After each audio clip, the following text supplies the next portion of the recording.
सैंक्स जब 9 साल का था तभी वो गोल्डी रॉजर की क्रू में ज्वाइन हो गया था और एक पायरेट बन गया था।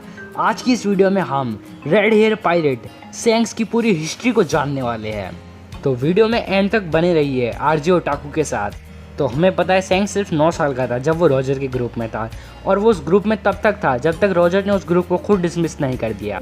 जब रॉजर ने उसके ग्रुप को डिसमिस किया था तब सैंक्स 14 ईयर्स का हो चुका था, और उसके 1 साल बाद ठीक रॉजर के एग्जीक्यूशन को भी उसने विटनेस किया था नॉकडाउन में, जिसके बाद वो डिसाइड किया कि वो खुद का एक पायरेट क्रू फॉर्म करेगा, और यहीं से रेड हेयर पायरेट्स की शुरुआत होती है।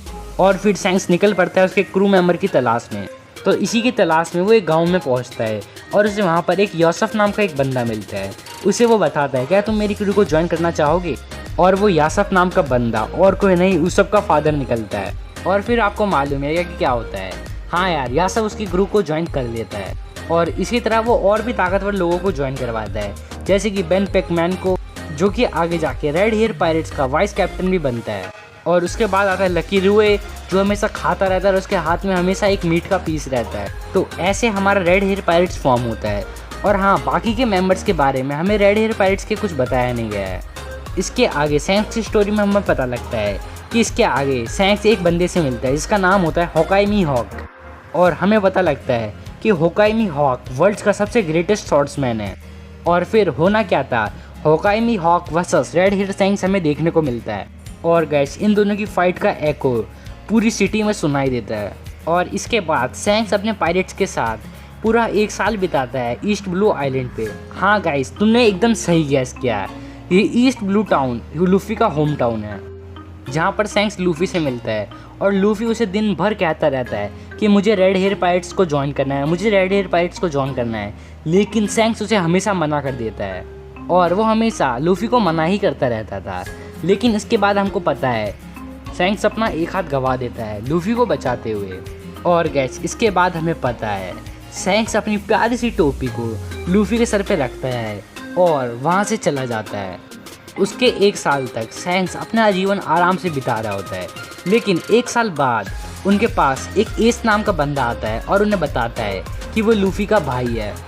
और ऑफ कोर्स यार, अपना ये बताने तो आया नहीं था कि मैं लूफी का भाई हूँ।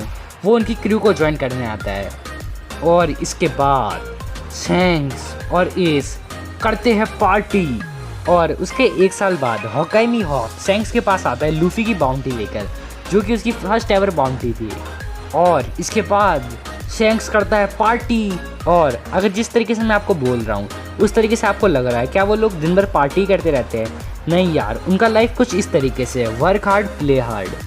और ये चीज़ हमें आगे जाके दिखती भी है, क्योंकि सैंक्स ने उसकी पावर को इतना ज़्यादा बढ़ा लिया होता है कि वो अब एक 4 एम्परर में से एक है, और उसने अभी तक कोई भी डेविल फ्रूट नहीं खाया है।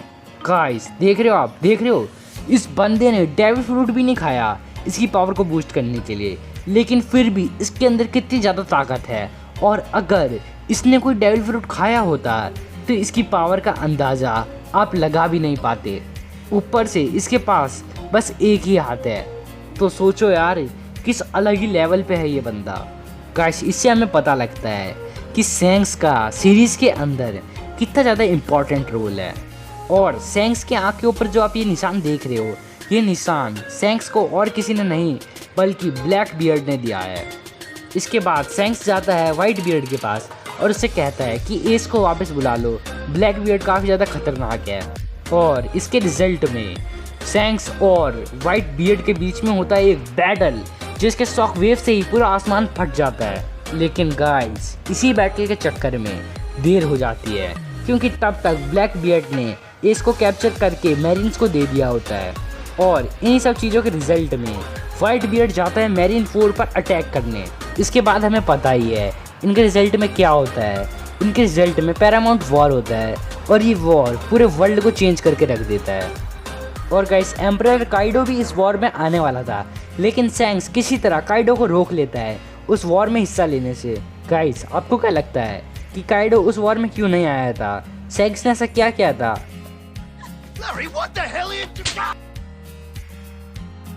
यार जो अब इसके आगे होने वाला है वो काफ़ी ज़्यादा औसम है। सैंक्स वहाँ पहुँचते ही कोबी को बचा लेता है आका इनो के पंच से, और बैन पैकमैन लूफी को बचाता है किज़रू से। इसके बाद उस पूरी वॉर में एक शांति सी छा जाती है। पूरे रेड हेयर पायरेट्स की क्रू एक जगह असेंबल होती है और सैंक्स आगे कहता है कि अगर इस वॉर को यहाँ पे ख़त्म नहीं करोगे तो जिसको भी लड़ना है वो मेरे से और मेरी क्रू से लड़ो। इसके रिजल्ट में सारे बंदे कहते हैं कि नहीं भाई, हमको छुट्टी दे दो। इसका मतलब कि हमें नहीं लड़ना तुमसे। और फिर आपको पता है क्या हुआ, वॉर वहीं पे ख़त्म हो जाता है। गाइस, ये सीन इतना ओपी होता है कि क्या ही बताऊँ। हॉक भी इस वॉर को छोड़ देता है। इसके बाद हमें 2 साल का टाइम स्किप दिखाया जाता है और वर्ल्ड पायरेट जनरेशन का किड लड़ने आता है हमारे सैंक्स से। ये चीज़ उसके लिए बहुत बेकार है क्योंकि इसकी लड़ाई में किड अपना वही हाथ खोता है जो सैंक्स ने लूफी को बचाते वक्त खोया था। इसके बाद किड वर्स्ट जनरेशन के पायरेट्स की एक क्रू बनाने की सोचता है, लेकिन इसमें भी उसे बस मिलता है तो वो क्या होता है, उसे बस इसमें एक धोखा ही मिलता है। और इसके बाद हम आ चुके हैं करंट एपिसोड्स में, जिसमें सैंक्स लूफी की बोंटी को रिएक्ट करता है। अब वो उनको कैसे जानता है ये हमें तो पता नहीं, क्योंकि ये चीज़ अभी भी मिस्ट्री बनी हुई है। इस चीज़ को बस ओडा ही जानते हैं। तो गाइस, आज का ये वीडियो यहीं पे एंड होता है। और अगर आपको ये वीडियो पसंद आया हो तो वीडियो को लाइक कर दो, चैनल को सब्सक्राइब कर दो